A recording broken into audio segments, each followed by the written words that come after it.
Atento às guarnições do Corpo de Bombeiros tomar apostos para as ocorrências de Código 3, porque hoje nós temos também um novo convidado muito especial, uma pessoa que eu tenho o maior carinho, a maior admiração, o comandante do Corpo de Bombeiros, Coronel Luciano Luiz de Souza. Que prazer em recebê-lo aqui, porque com certeza o bicho vai pegar nesse BombaCast, porque a gente vai ver tanta ideia e tantas coisas organizacionais que nossa corporação já fez e vai fazer para o futuro, que vai ser fantástico. Comandante, eu queria dar as boas-vindas ao senhor. Muito obrigado por estar aqui no Bomba Café, na Fundação de Apoio ao Corpo de Bombeiros, nesse novo meio, no 193 BombaCast, da gente registrar todas as ações e todas as histórias de bastidores, histórias do Corpo de Bombeiros, que eu tenho certeza que o senhor tem cada uma. Ele não vai poder contar todas, mas cada uma de quem conhece aquela resenha do Coronel Luciano é inacreditável. Seja bem-vindo, meu comandante. Obrigado pela presença. Obrigado, Palumbo. Para mim é um prazer estar aqui fazendo esse podcast. Como hoje o gestor máximo do Corpo de Bombeiros, para mim assim, é uma coisa maravilhosa, né? Porque a gente, quando começou lá atrás na instituição, a gente não imaginaria que chegaríamos aqui tão longe.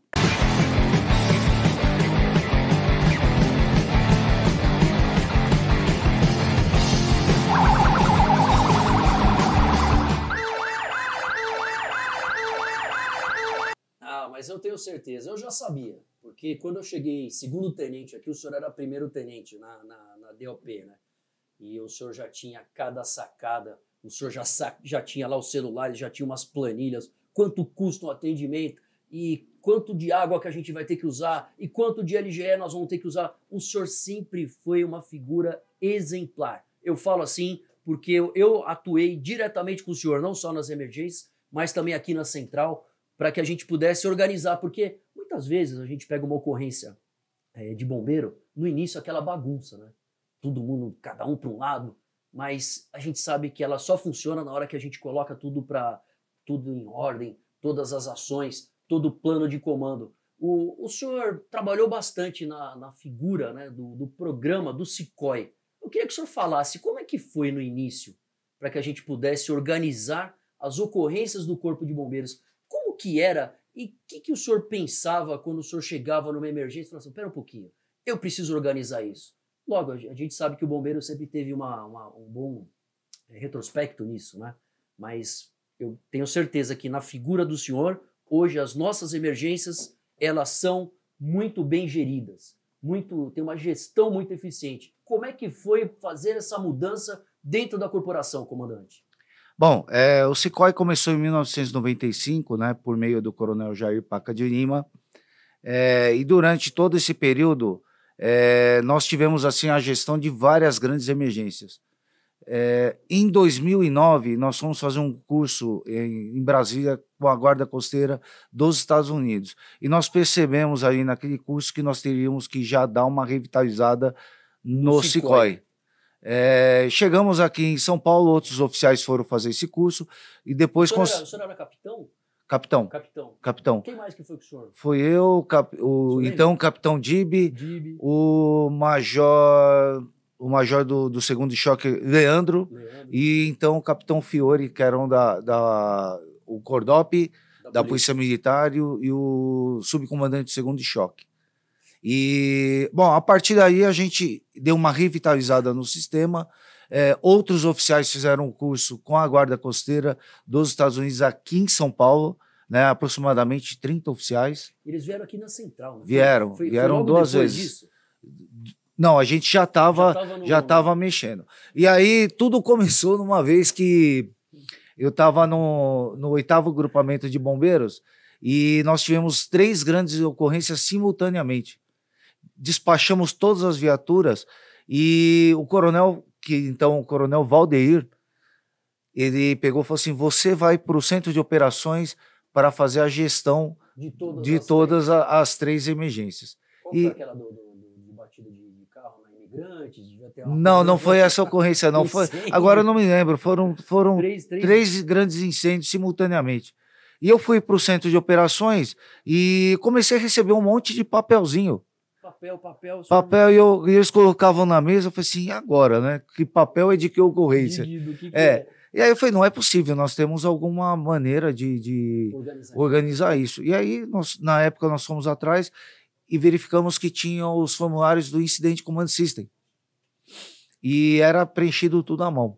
Aí nós tivemos o trabalho de passar isso para um Excel, e no Excel transformar todas as informações em informações que elas poderiam se transformar os dados poderiam se transformar em informações. Isso, só para o pessoal entender, essa gestão, ela tem como meta principal, como foco principal, aliás, o objetivo da operação. Porque até então a gente fica com um monte de situações, de um monte de problemas, uma série de ali, interferências dentro da própria emergência, que a emergência não anda. É isso, né?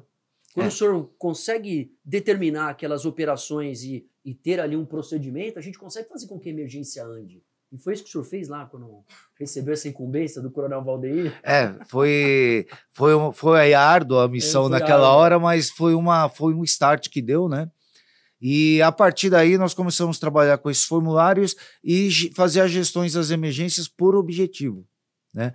Uma vez estabelecidos esses objetivos, nós vamos estabelecer como nós vamos cumprir esses objetivos. Metas, né? E aí, quando isso vai ser feito, o que vai ser feito, quem vai fazer, a que horas isso vai ser feito, né? E aí nós percebemos o seguinte, que os dados, eles deveriam gerar pelo menos 3 informações. Se eles não gerassem 3 informações, aquele dado não era necessário.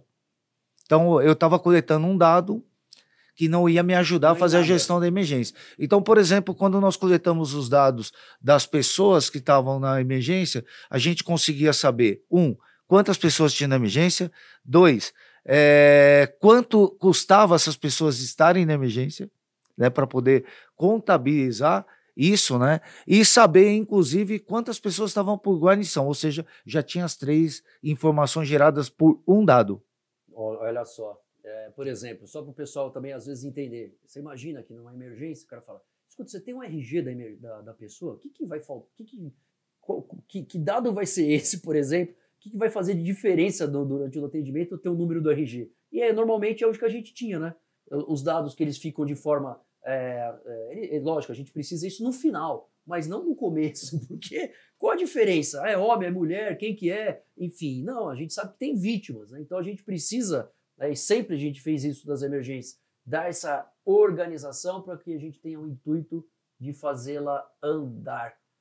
E o senhor teve muita resistência com isso? Bom, não vou dizer que seja resistência. Não resistência, eu falo assim, o pessoal não quer se organizar. Na verdade, assim, é mudança de cultura. Tá. E mudar a cultura é uma coisa que demora um determinado tempo, né? Porque nós vamos ter que convencer as pessoas que aquilo que está sendo feito ela é necessário e vai trazer um bem para todo mundo, para nós que atendemos a emergência e para a população que vai ser atendida por nós. Só para contextualizar, no mundo todo é comum uma emergência ela ficar bagunçada nos 45, 30 minutos inicialmente. Isso é comum no mundo inteiro. A partir daí, aí a gente pode dizer que precisa melhorar na organização, né? Então, nesse aspecto, quando essa emergência ela não está ainda bem organizada, significa que ou a instituição precisa de um melhor treinamento, ou aquele gestor vai ter que melhorar a sua maneira de gerir a informação. E precisa estar ciente que ele vai fazer a gestão por objetivo. Depois que ele estabelecer os objetivos, ele vai criar uma matriz de trabalho que é como, o que, onde, por quê, a que custo, quem vai fazer. Depois, com isso na mão, ele vai pegar e vai verificar que materiais ele precisa e onde ele vai empregar cada recurso. Isso daí, presta atenção, você não precisa fazer isso só para uma emergência de bombeiro, não é? Se o senhor for colocar a mesma à risca, o senhor pode fazer isso com qualquer projeto pessoal seu. Exatamente. Então, onde eu quero chegar? Eu quero nesse objetivo. Mas como que eu vou fazer isso? né? E aí você determina as ações, né, com metas para você chegar ali. Então, Exatamente. E uma das principais coisas que hoje nós fazemos é fazer um registro inicial da emergência. O primeiro bombeiro que chegou no local, ele bate uma espécie de uma foto na cabeça dele para ele poder depois passar tudo que ele lembrar para que, com base nisso, nós consigamos estabelecer os objetivos de uma maneira que eles sejam específicos, mensuráveis, aplicáveis, realizáveis e temporizáveis. Isso daí, eu já passei uma vez, eu estava de supervisor, o senhor vai lembrar, aquela ocorrência do incêndio do Heliópolis, né? Quando a gente chegou, eu lembro exatamente disso. Desculpa, não era bagunça, mas é que era caminhão de um lado, era a população do outro, um incêndio pegando naquelas edificações que tem ali na própria comunidade, mais altas, né? São 4 pavimentos ali das edificações, e pegando fogo em tudo. Eu falei, meu Deus do céu, e era capitão, né? E aí nessa daí eu lembro quando o senhor chegou junto com o caminhão do SICOI, aí começou a organizar tudo, né? Pelo menos para fazer já uma verificação do local, já trazer os outros órgãos que estavam lá para ajudar, o policiamento, CT, prefeitura. Foi de madrugada, o senhor lembra dessa, não? Lembro sim, lembro sim, até por conta da magnitude e complexidade da emergência, né? Como eu disse, é normal essa situação de tentar indo se acomodar, né, durante uns 30, 45 minutos. De qualquer forma, o SICOI, ele é um sistema que privilegia a integração. Então, chamar as outras agências a participarem da emergência é extremamente importante. Por quê? Porque sem a ajuda dessas agências, a emergência ela perde muito da sua organização, né? Então, por exemplo, como você comentou, a CT, se nós não tivermos alguém que possa fechar o trânsito, nós vamos ter que pôr um bombeiro lá para fazer isso. E, além de tudo, nós vamos ter ali um tráfego de veículos que não irá nos ajudar.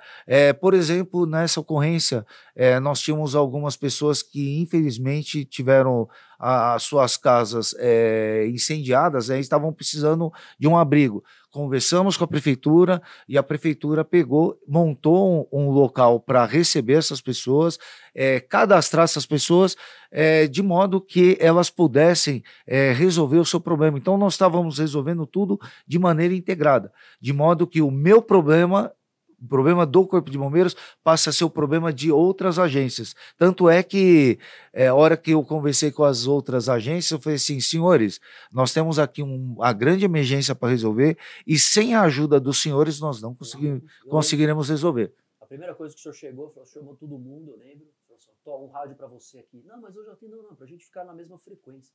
Então, pegava o pessoal da CT, o pessoal da prefeitura, cada um com seus rádios espalhados, o pessoal da própria comunidade ajudando também, que é sempre muito importante. Então, eu lembro muito, né, da emergência começar a andar depois que o senhor chegou, porque essa experiência da organização e da verificação macro de um determinado local, essa daí são para poucos, e o senhor tem isso. Queria que o senhor falasse do início da carreira. O senhor foi cria do 8º GB. Eu, na verdade, depois de ter feito o Barro Branco, Academia do Barro Branco, né, que é digamos assim, é o berço de todos os oficiais, né? 92, né? 92, eu me formei, né? Entrei em 87, fiz o curso preparatório de formação de oficiais, que, para aqueles que não sabem, é o colegial, né? Depois eu fiz o CFO, que seria o curso universitário, e a partir daí eu fui fazer o curso de bombeiros para oficiais. A minha primeira unidade foi o 11º Grupamento de Bombeiros, em São José dos Campos. Depois eu vim para o 2º Grupamento de Bombeiros, fiquei 8 anos nessa unidade. Depois eu vim para o setor de finanças, aqui na Praça da Sé, fiquei 6 anos. Aí eu fui promovido a capitão e fui para o 8º Grupamento de Bombeiros. Lá fiquei 3 anos, voltei para a Praça da Sé, agora no Departamento de Operações, e permaneci no Departamento de Operações até ser promovido. E as ocorrências que a gente tem no interior, o senhor como é hoje, né, o comandante do Corpo de Bombeiros de todo o estado, elas são diferentes, né? São ocorrências que a gente tem às vezes aqui em São Paulo, e a gente acha que as ocorrências que a gente tem no interior elas são ocorrências que às vezes têm uma similaridade, mas elas são muito mais complexas, o senhor não acha? Depois que o senhor passou lá no CBI 3, né, o jeito, né, a forma, talvez a quantidade de pessoas, a gente tem uns bombeiros no interior, os caras são muito feras, né, comandante? Sim, são muito feras, inclusive no Bombeiro do Interior 3, onde eu comandei lá. Eu tive a honra de ser subordinado do Coronel Luciano, comandante do CBI 3. E lá tinha uma particularidade muito grande, né? Nós tínhamos lá o 6º Grupamento de Bombeiros, que ele atende toda a orla marítima na parte terrestre, então todas as cidades na parte terrestre e mais o Vale do Ribeira, né? Então ele tem particularidades muito grandes, por exemplo, no estado de São Paulo tem 474 cavernas que estão situadas na área do 6º Grupamento de Bombeiros. 474. Nós temos o Porto de Santos, que é o maior porto da América Latina, que também está situado lá, e como o maior porto da América Latina, ele é um porto que tem cargas assim, que circula, muita carga que circula para lá, para cá, muitos armazéns com riscos, né, específicos. Eu lembro que foi logo depois daquela ocorrência do Líbano, e a gente fez um levantamento, e a gente ficou, meu Deus, a gente tem mais quantidade de explosivo aqui que o Porto do Líbano. Ali é interessante que, como o nitrato de amônio ele tem alguns tipos, e alguns são mais, digamos assim, mais agressivos que outros, né? Os realmente agressivos, eles são descarregados imediatamente num caminhão e vão embora. Então, lá no Porto tem uma quantidade muito grande, mas é o do menos agressivo. Né? Aí nós tínhamos também o 11º Grupamento de Bombeiros, que é um grupamento que atende todo o Vale do Paraíba e a região litorânea, né, terrestre, de Bertioga até Ubatuba. E um porto também. Né? E também tem o Porto de São Sebastião. Tem as balsas, né? Aí esse grupamento tem uma particularidade muito grande, que são os incêndios em mato, incêndios em coberturas vegetais, e lá é tudo montanha. Nossa Senhora. Então, depois lá em Cruzeiro, fica tudo muito difícil, porque os nossos bombeiros não conseguem acessos fáceis. Muitas vezes, ou nós precisamos dos helicópteros para botar os nossos bombeiros no terreno, ou para ajudar no combate a incêndio, porque nós não conseguimos chegar até o local. E lá também é uma atividade muito grande de atendimento a emergências com produtos perigosos, por conta da Dutra, da rodovia Dutra. Também, né? O Pico dos Marins. Pico dos Marins. Alto do estado de São Paulo. Isso. Que pega fogo. Pega fogo lá. E aí, por último, nós temos o Obrigado, viu? Nós temos o Grupamento de Bombeiros Marítimo, que é um grupamento de particularidades assim completamente diferentes do Corpo de Bombeiros todo. Né? E é um grupamento que é interessante porque ele atende a parte náutica e ele faz a proteção de banhistas na praia. Então nós temos lá o nosso guarda-vida, ele faz exatamente o salvamento puro. Isso é salvamento puro que ele faz, que é aquele salvamento que recebe a chamada ali na hora e ele tem que tomar uma atitude naquela hora. Não tem poder de decisão. Não tem, assim, ele vai ter que atender. Boa, área de decisão. Eu vou ou eu não vou. Então ele já faz atendimento imediato. E nós temos também o serviço náutico do Grupamento de Bombeiros Marítimo, que ele faz navegação costeira, até 24 milhas, que dá em torno de 40 quilômetros, né, fazendo salvamento de tripulação, de aeronaves ou de embarcações que estejam afundando ou estejam à deriva. Né? Então é um serviço completamente diferente. E esse período que eu tive no CBI 3 foi um aprendizado assim, enorme, principalmente nessa área do bombeiro marítimo. Para mim, assim, foi um prazer aprender tudo o que eles puderam me ensinar, né? E trabalhar com eles e verificar efetivamente o que eles faziam para poder estar ajudando. Olha, eu vou ser aqui uma testemunha, né, do grande trabalho do Coronel Luciano, por exemplo. Hoje, se você chegar em alguns locais, nas trilhas mais ali frequentadas no estado de São Paulo, já tem o dedo lá do Coronel Luciano. Por quê? Você chega em alguns locais e ali você tem umas placas de identificação nas trilhas para, no caso de um acidente, no caso de vítimas perdidas. Então, ele tira uma foto, se não pega o sinal do celular, ele continua na trilha, na hora que pega o sinal do celular, ele sabe que ali há um QR Code falando sobre onde que ele está, a capacidade que ele tem de resgate, se consegue pousar com o helicóptero, se tem que vir de São Paulo ou do litoral ou de outros locais. O Coronel Luciano é um oficial de vanguarda nessa organização do Corpo de Bombeiros, porque funciona.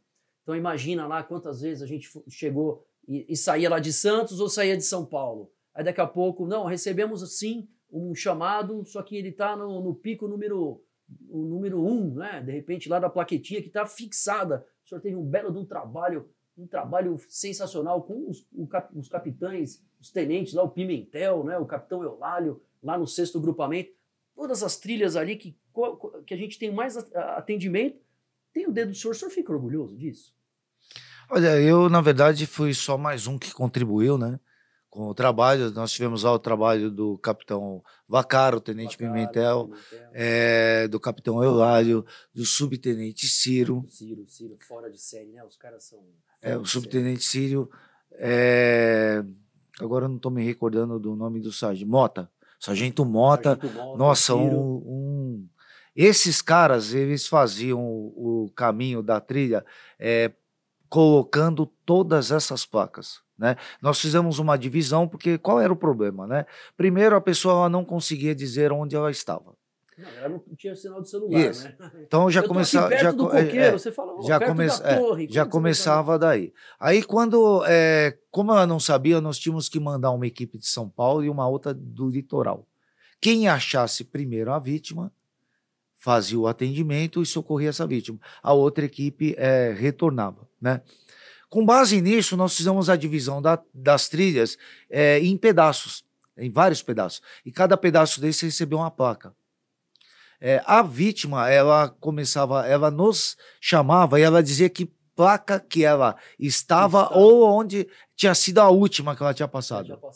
E aí, a partir daí, nós tínhamos condição de determinar se era melhor a equipe de São Paulo descer ou se a de Santos ou lá de Praia Grande, Itaém, subir. Porque qual era a medida que nós utilizávamos? Quem chegaria primeiro na vítima? Então, quem chegaria primeiro? Com essas informações, se a emergência fosse durante o dia, que é o período que os helicópteros da Polícia Militar podem estar voando, né? A gente teria condições de colocar um bombeiro no local, já no local, para fazer esse salvamento. Então o helicóptero chegaria, colocaria o bombeiro já naquele local para ele iniciar os atendimentos daquela vítima. Por exemplo, é uma vítima que é muito comum lá na garganta, na Cachoeira da Garganta do Diabo, Véu da Noiva, aí o pessoal vai, escorrega, cai, quebra a perna, e ele não consegue mais sair dali, ele acha que tem sinal de celular, enfim. Então, isso daí sempre foi... o senhor sempre teve a preocupação com as pessoas ali no local, e principalmente com as equipes. Com o serviço que o Ciro e o Mota, o subtenente Ciro e o Mota, o sargento Mota, fizeram, eles arrumaram carta topográfica, eles arrumaram uma série de coisas, e aí qual foi a ideia? Vamos plotar tudo isso no mapa, e esse mapa passa a ser utilizado por várias pessoas. Não posso aqui deixar de lembrar da Fundação Florestal, que muito nos apoiou nesse trabalho, né? Se não fosse a ajuda deles, nós não teríamos condição de ter realizado esse trabalho. Então eu deixo aqui meus agradecimentos à Fundação Florestal por ter colaborado conosco na realização desse trabalho. E de uma certa forma, né? Nós temos um caso que foi muito emblemático, foi na região do Pico dos Maris. Uma pessoa se machucou e ela disse que estava numa placa, determinada placa. E o local era a ocorrência durante o dia e o helicóptero foi direto no ponto onde ela estava. Colocou lá um militar enfermeiro para fazer o salvamento, já içaram a vítima e levaram direto para o hospital. Então, isso economizou muito tempo no salvamento dessa vítima. E o tempo que o senhor ficou como comandante? Como é que o senhor consegue analisar? Se dá tempo de analisar, né? O senhor não tem tempo de nada, né? Comandante, à noite, aconteceu um acidente, aconteceu um incêndio, sábado, domingo, sábado à noite, domingo de manhã. Quer dizer, não tem um dia que o senhor fica tranquilo, né? Tem? Bom, tem dia sim. Também tem dia que eu não consigo ser o Luciano, só consigo ser o Coronel Luciano. De qualquer forma, né, a gente chegou aqui, o Corpo de Bombeiros chegou aqui onde está por conta de todos os bombeiros que passaram aqui antes da gente, né? Todos esses bombeiros, cada um dentro das suas atribuições, das suas especialidades, eles colocaram tijolinhos. E esses tijolinhos fizeram com que nós chegássemos aqui hoje. Isso que nós estamos fazendo aqui hoje é colocando um tijolinho para aqueles os próximos que vierem, né, manter esse corpo de bombeiros, né, com essa energia boa, uma instituição assim muito reconhecida pela população. Isso sim dá orgulho de falar, olha, eu sou do Corpo de Bombeiros da Polícia Militar do Estado de São Paulo. E tanto é que esse ano, por exemplo, nós recebemos uma ligação no telefone 93 a cada 12 segundos. Peraí, conta de novo. Corte, cabelo, corte. Fala aí. Repete de novo. Uma ligação no 93 no estado a cada 12 segundos. Nossa, 12, 10. Uma viatura saindo para fazer um atendimento a cada 1 minuto. 1 minuto. E uma vítima sendo atendida a cada 2 minutos. Olha isso.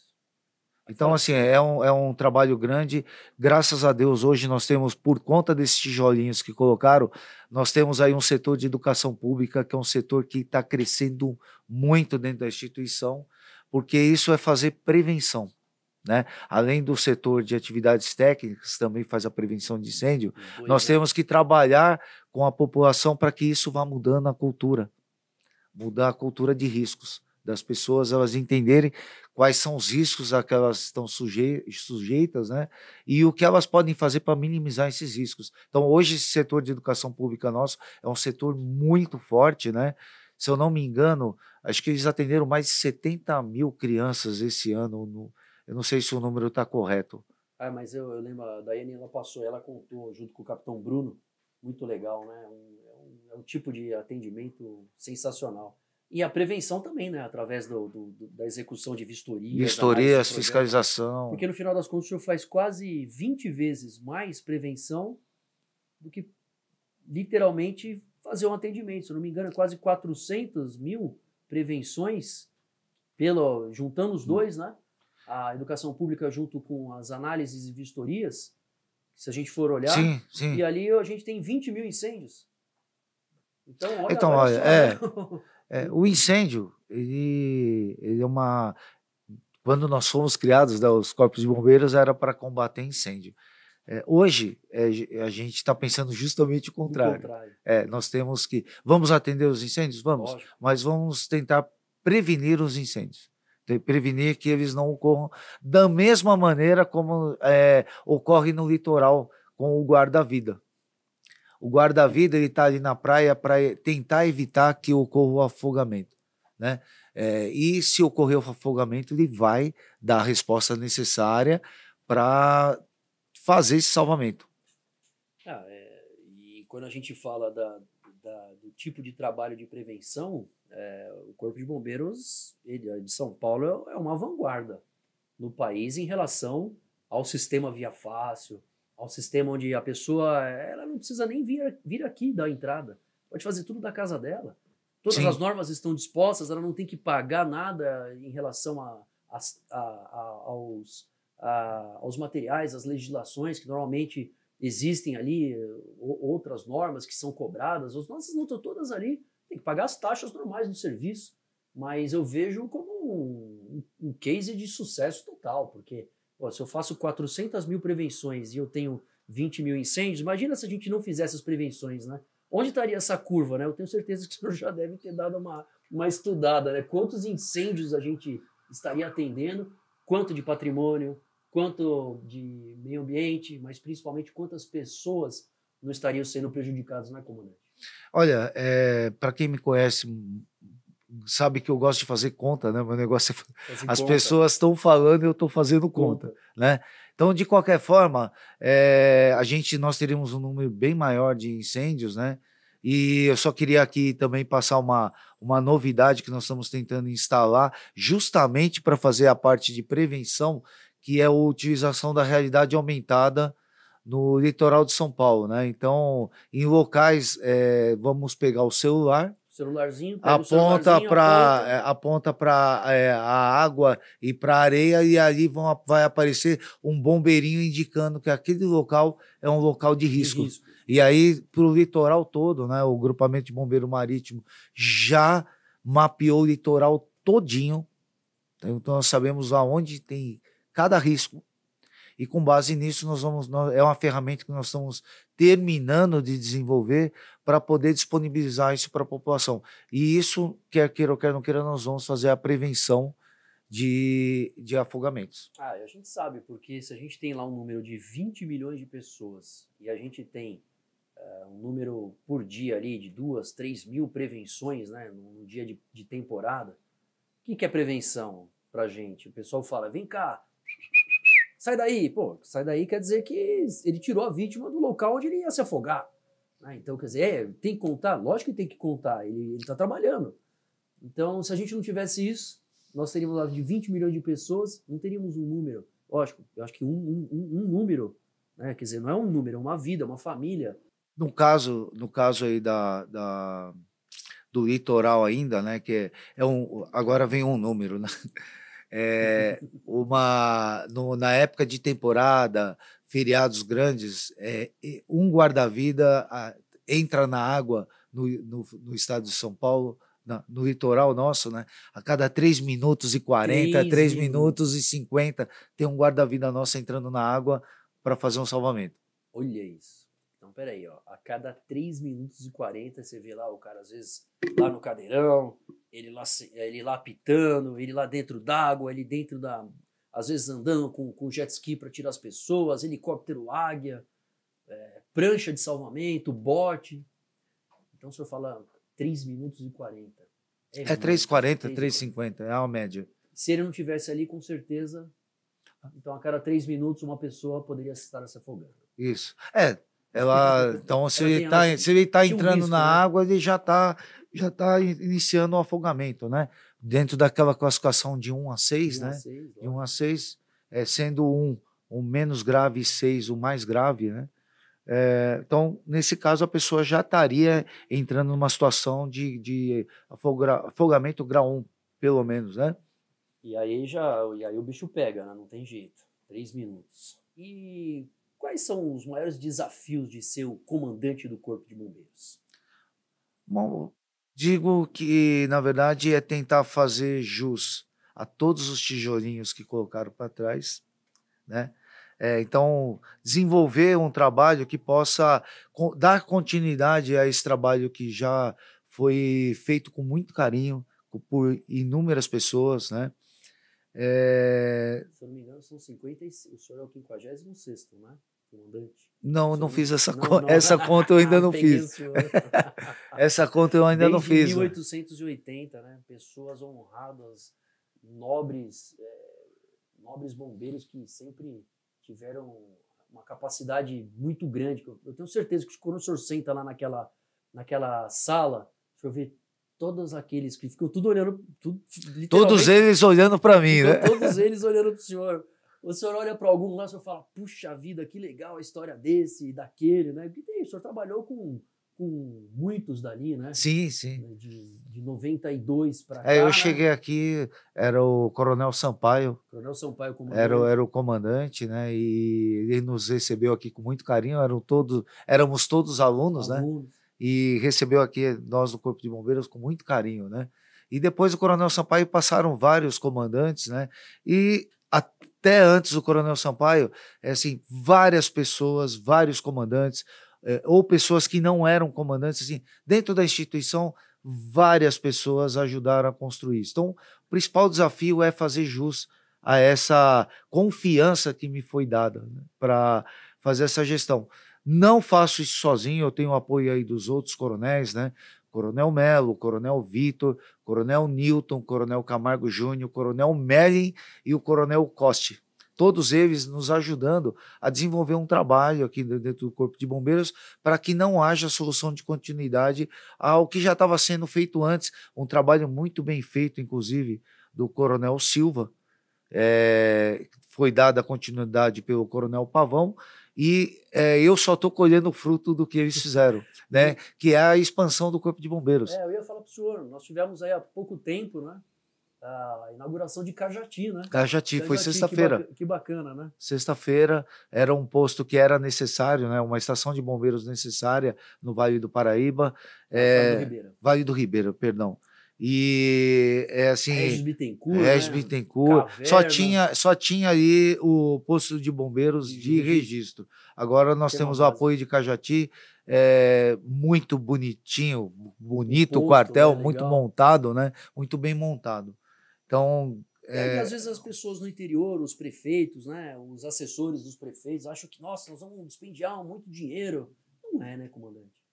Não é, porque o senhor tem uma série de estruturas, às vezes, que estão lá, e a gente não precisa de nada. Cada vida que nós conseguimos salvar já pagou isso. E não só de vida, mas o custo também, né? O cara sabe que se não chegar em determinado local, não tiver ali um atendimento melhor, ele vai ter um custo depois no hospital, ele vai ter um custo ali pesado para a estrutura de uma cidade que às vezes não tem um grande recurso, porque são cidades, não estamos falando de cidades grandes, as cidades pequenas, elas podem investir nisso, porque não é mais fácil. A gente está falando aqui, olha, dá certo, investir na prevenção é melhor. Sim. Então, se a gente estiver próximo e acontecer ali de um salvamento, ele vai ser muito melhor, porque nós vamos chegar mais rápido, nós vamos tirar a pessoa daquela situação, ela vai se recuperar mais rápido, nós vamos ter uma série de benefícios para a sociedade. Mas eu fiquei muito contente quando eu vi, eu lembrei do senhor, de Cajati. Eu falei, puxa, que bacana, que fez parte da expansão, e agora, com certeza, das 474 cavernas que tiverem, eles vão chegar mais rápido. Né? Exatamente. Exatamente. Tem um projeto novo que está em andamento, né? Que é o do crédito de carbono. O crédito de carbono, essa daí. E parece meio absurdo, né? O que o Corpo de Bombeiros tem a ver com crédito de carbono? Tem tudo a ver. Essa daí eu queria que o senhor contasse, porque muita gente, eles falam, tal, né? Não, porque vai lá na COP não sei aonde, vai do outro lado do mundo, vai isso, faz aquilo, mas de ações propriamente ditas, de investimentos que poderiam ser feitos, a gente vê que tem soluções e tem saída. Basta querer. Esse do crédito de carbono, então, não por parte nossa, mas a gente tem que cobrar isso. Então, no caso do Corpo de Bombeiros, a nossa participação nisso seria a seguinte, né? Como nós não temos poder de polícia para atuar... O comandante, deixa eu só falar para o Cabelo, corte, crédito de carbono para o Corpo de Bombeiros, para ajudar o meio ambiente. Vamos lá, comandante. Bom, o crédito de carbono, nós pensamos da seguinte situação, né? Existe uma emissão de dióxido de carbono. Essa emissão de dióxido de carbono ela vai provocar uma mudança, um efeito estufa, que é o aquecimento do planeta. Isso provoca mudança climática, e essa mudança climática vai transformar os incêndios em coberturas vegetais. E as situações de enchentes e inundações muito mais complexas. Por quê? No caso de enchentes, nós estamos vendo agora, né? Estamos numa situação agora que nós temos o estado da Bahia, o estado do Espírito Santo, o estado do Santa Catarina, que choveu uma quantidade muito grande, né, de água, e isso trouxe malefícios para o estado, para a população. Gastos desnecessários. Gastos, né? E no final das contas, por conta de todo esse ciclo, o que um corpo de bombeiros recebeu para atuar nesse tipo de emergências, em termos de equipamentos, por exemplo? Nada. Não recebemos nada. Desculpa falar assim, mas se vira. Não é, talvez não tenham enxergado isso ainda, né? Até 2030, estima-se que no Brasil o mercado de crédito de carbono vai ser de aproximadamente 120 bilhões de dólares. Olha fazendo uma conta bem de papel, né? Se cada corpo de bombeiros recebesse em torno de 20 milhões de reais, então fazendo a conta em 27 estados, nós teríamos um custo aí de 0,36% do que estaria circulando no país num ano. Isso que eu fico impressionado, né? Porque se o corpo de bombeiros, que é o responsável por atender isso, não recebe nada, quem recebe isso? Ele não vai fazer nada também? Eu fico impressionado. 0,37% de todo o crédito de carbono para ajudar o corpo de bombeiros em equipamentos, ações, emprego, estratégias. Porque essas emergências estão bem mais agressivas, né? A quantidade de vítimas está aumentando, as áreas envolvidas estão aumentando, os incêndios em coberturas vegetais assim, estão extremamente agressivos, né? O que dificulta eles serem debelados, né?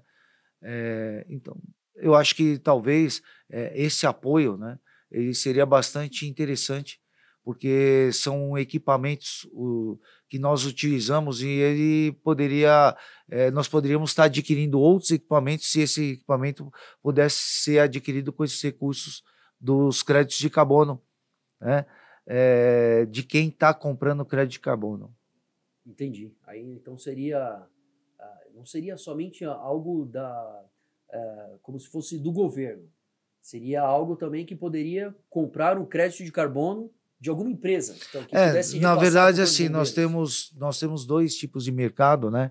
No mercado de crédito de carbono, tem o mercado informal e tem o regulado. O Brasil está regulando agora esse mercado de carbono, né?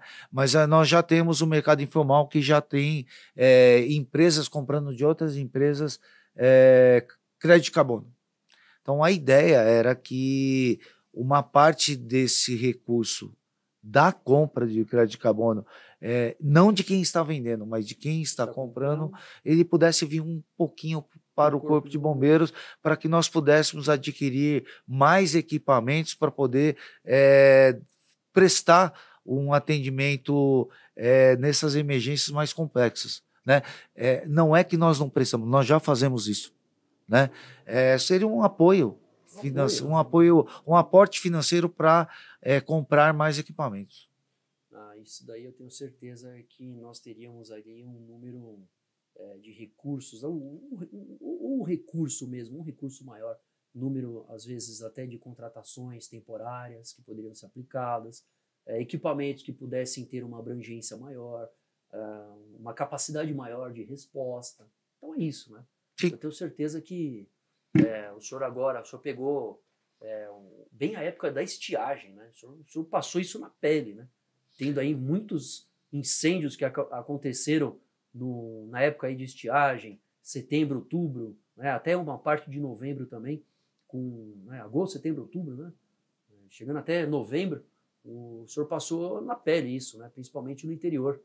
E a gente tem que ter essa resposta porque depois nós temos ali uma grande perda não só do meio ambiente, mas também de atendimento, força de atendimento, porque a gente delimita algumas equipes, elas ficam empenhadas durante muito tempo. Isso prejudica a nossa atuação, né? Lógico. Nós temos uma operação nessa época de estiagem, né? Se chama Operação Corta-Fogo, que é em parceria com a Secretaria de Infraestrutura e Meio Ambiente, a Polícia Ambiental, a Polícia Rodoviária, a Polícia Militar, o Comando de Aviação da Polícia Militar, e essa operação é desenvolvida no período de estiagem. Só que cada vez mais esse período de estiagem, o período de estiagem que era junho, julho e agosto, já não é mais o período de estiagem. Agora ficou agosto, setembro, outubro, novembro, e a mesma coisa o período de chuvas. Nós temos no final do ano, durante 4 meses, dezembro, janeiro, fevereiro e março, a operação chuvas intensas, né? E esse período é um período que chove mais, mas nós temos várias emergências desse tipo durante o ano, fora desse período, né? Então, nós estamos preparados durante o ano todo para atender emergências de cobertura, incêndios e coberturas vegetais e incêndios e emergências que envolvam as consequências das chuvas intensas. O senhor foi o comandante, né, do Corpo de Bombeiros durante o Senabom. Como é que foi essa experiência? Como é que foi receber todos os bombeiros do Brasil, a Feira Internacional de Segurança? Eu achei que foi cada equipamento, cada tipo de material. É muito importante a gente ter esse feedback de fora do país, de outros estados, para a gente adaptar aqui. O senhor não acha? Foi legal? Foi muito bom. Não, foi bom, né? O Senabom ele é um seminário técnico-científico para nós trocarmos informações de bombeiro, nós conversarmos sobre a nossa profissão, apresentar novas técnicas, né? Ele ocorreu num contexto, a feira ela era à parte, né? Nós tínhamos acesso à feira, mas não era da nossa organização, o nosso trabalho era o seminário em si. Para a gente foi um prazer enorme receber os bombeiros de outros estados, né? Nós tivemos várias delegações grandes de outros estados que vieram participar do nosso seminário, né? Pudemos trocar várias experiências com bombeiros do país todo, uma vez que todos eles tiveram oportunidade de fazer algum tipo de palestra e apresentar uma boa prática que estava sendo realizada no seu estado, né? E para a gente foi um prazer enorme conversar com os comandantes gerais dos outros estados, trocarmos figurinha, verificarmos soluções que eram apresentadas em outros estados para alguns problemas que às vezes nós tenhamos aqui ou vamos ter aqui. Então, foi muito interessante. Eu vejo que essa troca de informações, ela ajuda demais a evolução, né? Eu lembro que o senhor foi também para a Alemanha, foi para a Alemanha, né, que o senhor foi receber o prêmio da Magirus? Sim. E também a mesma coisa, né? Nós temos a necessidade de ter ali pessoas e instituições que possam ajudar o Corpo de Bombeiros nas suas ações. Então, ter uma experiência fora do país também foi muito legal, né? O senhor podia contar um pouquinho como é que foi? Né? Bom, o contexto não foi daquele que a gente queria, né? Eu falo assim, porque as ocorrências, elas são tristes, né? Mas a gente precisa dar uma resposta, né? Então... Bom, nós tivemos 2 vezes na Alemanha, né?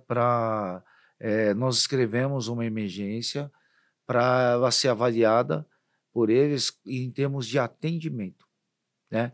Da primeira vez nós nós participamos e escrevemos a ocorrência da Local Frio, né? Dos containers lá no litoral, né? Essa emergência, ela teve o envolvimento de vários produtos químicos, né? E nós ficamos entre os 3 primeiros, né? Então, das ocorrências inscritas, a ocorrência que nós escrevemos, ela ficou em 3º lugar de todas as que tinham sido pelo atendimento. Então, não foi o Corpo de Bombeiros recebeu o troféu pelo atendimento que ele deu, não que nós somos o 3º melhor bombeiro do mundo. Deixar isso bem claro, né? Eu sei. Aí, da outra vez, nós tivemos a emergência do edifício Wilton Paes de Almeida, né? Que foi uma emergência voltando lá ao início sobre o SICOI, né? O SICOI funcionou plenamente. Nessa emergência, nós tivemos tínhamos vários setores, várias áreas de atendimento, todos os gestores de cada pedaço da emergência estavam utilizando o seu colete, coisa que, bater no olho de longe, a gente sabia quem estava fazendo o quê e aonde estava. Uma ocorrência muito triste. Foi triste. E essa ocorrência foi inscrita nesse prêmio da Magirus e ela foi... no entendimento deles, entenderam que o atendimento que nós demos, ele foi o melhor comparando com outras emergências inscritas. Então, o Corpo de Bombeiros de São Paulo recebeu uma premiação pelo atendimento dessa emergência. Então, voltando novamente, nós não somos o melhor Corpo de Bombeiros do mundo.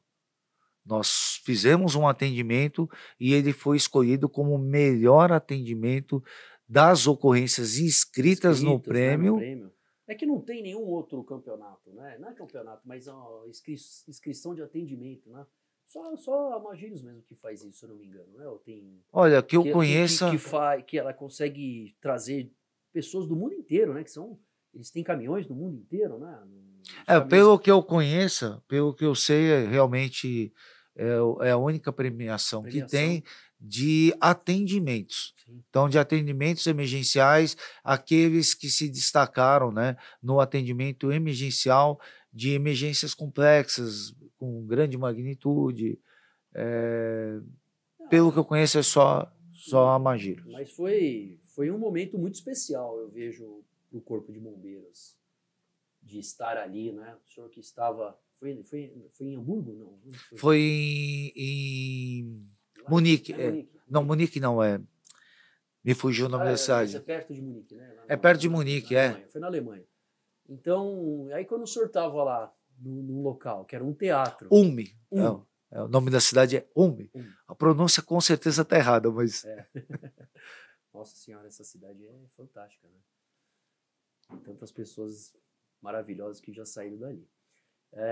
Quando Sim, o senhor... o Einstein Pois é. nasceu nessa cidade. Cidade de Einstein, pelo amor de Deus. Que foi aquele orgulho que o senhor teve quando recebeu o prêmio lá em Ulm, na Alemanha? Bom, nós estivemos lá com o Coronel Eduardo, à época o Tenente Anderson, que hoje é capitão, que foi o oficial diário, o primeiro oficial a chegar no local, e o Sargento Diego, né? Sargento Diego, que ele fez parte daquele momento Triste, emblemático né? e triste, né? Daquela pessoa que estava aguardando o salvamento e, segundo o Sargento Diego, mais 30 segundos tinha conseguido fazer o salvamento.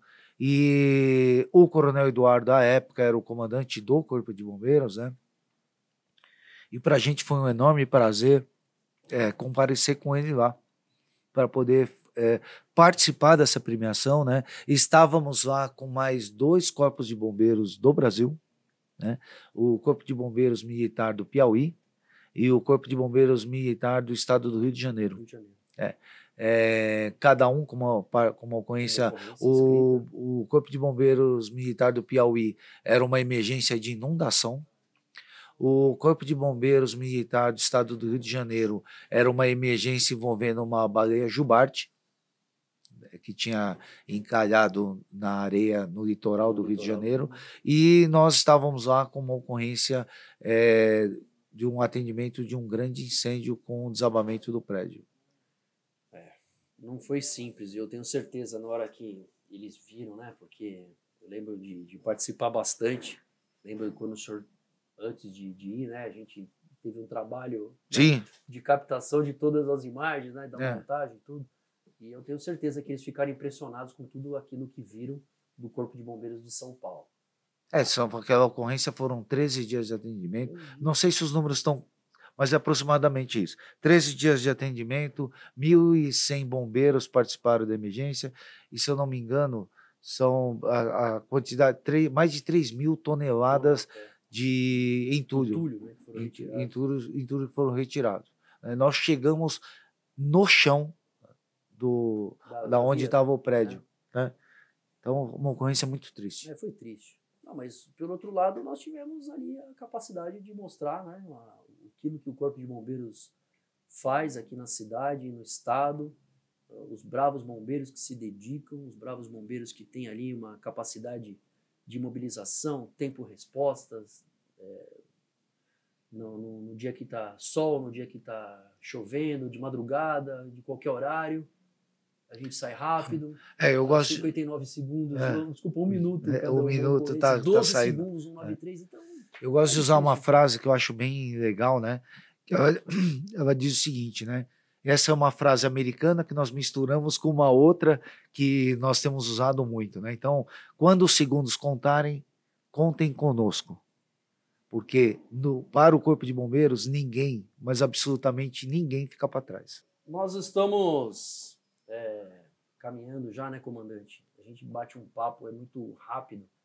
Pode ver que a gente não tem roteiro, porque o roteiro ele está na história do senhor, na história da nossa corporação, de tudo que a gente faz para ajudar as pessoas. Então, a gente ficaria batendo papo aqui umas 5, 6 horas aqui fácil. Mas normalmente a gente tem aí já 1 hora de atendimento, de atendimento, olha, eu tô doidão. 1 hora já de bate-papo e a gente já vai caminhando para o final, né?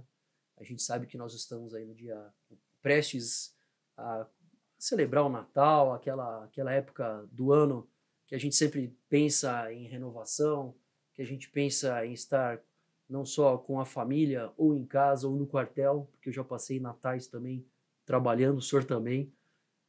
Esse ano também o senhor vai passar, porque como comandante não tem como, no dia 25 algumas coisas podem acontecer, o senhor vai estar trabalhando também. Mas eu queria que a gente pudesse lembrar todos os nossos homens e mulheres, bravos bombeiros que estão hoje atuando na prontidão de serviço no nosso estado, fazendo ali o atendimento da população, honrando a nossa farda, honrando todos os tijolinhos que foram colocados no passado por todos que já passaram no Corpo de Bombeiros, não só os comandantes, mas todos, do soldado ao coronel, todos que têm muito orgulho. Eu vou falar para o senhor, nessa mensagem que a gente vai mandar de Natal, essa mensagem que você continue tendo essa capacidade junto com a sua família, de trazer as pessoas para perto de você, de fazer o melhor, de se dedicar na sua profissão, de estar pronto para uma emergência. Eu queria destacar isso com o senhor, falar que o senhor é uma pessoa iluminada por comandar o Corpo de Bombeiros, por ter essa possibilidade de sempre ajudar as pessoas, e eu queria também que o senhor pudesse mandar um abraço para os nossos bombeiros e bombeiras que estão atuando, que vão atuar nas festas de final de ano, e que a gente tem muito orgulho deles, eu tenho certeza disso. Pode ter certeza. Tudo que é feito no Corpo de Bombeiros são para esses bombeiros, né? Então, nós temos os bombeiros que trabalham na atividade fim, que são os bombeiros que entram nas viaturas e vão fazer os atendimentos, e nós temos os bombeiros que estão trabalhando na atividade meio. Tudo que a atividade meio faz são para esses bombeiros que estão entrando nas viaturas. São esses bombeiros que mostram a cara do nosso Corpo de Bombeiros. São esses bombeiros que mostram a capacidade do nosso Corpo de Bombeiros. São esses bombeiros que recebem inúmeros elogios e agradecimentos que nós recebemos aqui pelos atendimentos que são feitos. Então eu queria desejar a todos, seja bombeiro da atividade fim ou da atividade meio, um excelente Natal, desejar a todos um excelente Ano Novo.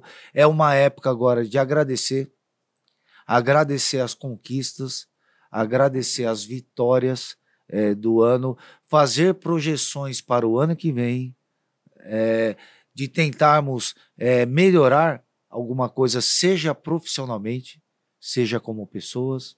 Para aqueles que não são bombeiros e estão nos assistindo, eu peço que não exagerem na bebida alcoólica. Se beber, não dirija. Se for dirigir, não beba, né? No mar, né? Para aqueles que forem ao litoral, atendam, verifiquem as sinalizações que estão nas praias, fiquem atentos. Tá com dúvida, pergunte para o guarda-vida onde é melhor entrar na praia. De uma certa forma, também cuidem das suas crianças, dos seus filhos. Nós temos um problema muito grande de crianças perdidas nas praias, né? Mas, senhores e senhoras do Corpo de Bombeiros, para mim é um orgulho muito grande tê-los como amigos, posso dizer assim, dentro da nossa instituição. Bom, eu só gostaria demais de agradecer ao senhor pessoalmente por o senhor ser o Coronel Luciano e ser o amigo de todo mundo. Quantas vezes o senhor me mostrou caminhos, me deu ideias, quantas vezes o senhor influenciou positivamente na minha carreira, eu só posso falar porque eu tenho um carinho pessoal por tudo isso que eu aprendi com o senhor, que eu aprendo com o senhor. Sou seu fã, o senhor é uma pessoa que tem uma participação intensa na carreira de muitos oficiais do Corpo de Bombeiros. O senhor é uma pessoa muito querida E eu queria agradecer demais a participação. Obrigado por estar com a gente. Obrigado por a gente ter esse meio e esse momento do 193 BombaCast para a gente guardar as informações que o comandante do Corpo de Bombeiros passou, e com certeza vai ficar registrado histórias marcantes para a gente. E a gente sempre faz uma brincadeira, como a gente pediu no começo do BombaCast, atento às guarnições, tomar a posse. Agora nós vamos ter que falar, atento à guarnição do... Ó, essa daí é perigosa, né? Mas é a melhor mesmo. Alto Comando 001. Tá no QAP? QAP, QRV. Positivo. Qual a situação local? Pelo local aqui, vítima socorrida, local em segurança. Positivo, bom regresso, Alto Comando 001. Felicidades, bom Natal, boas festas de final de ano para todo mundo. Obrigado demais por acompanhar o 93 BombaCast. Esperamos aí estarmos juntos no ano que vem, trazendo outras grandes personalidades do Corpo de Bombeiros que possam ali ajudar no desenvolvimento da nossa corporação. Beijão no coração de vocês, valeu!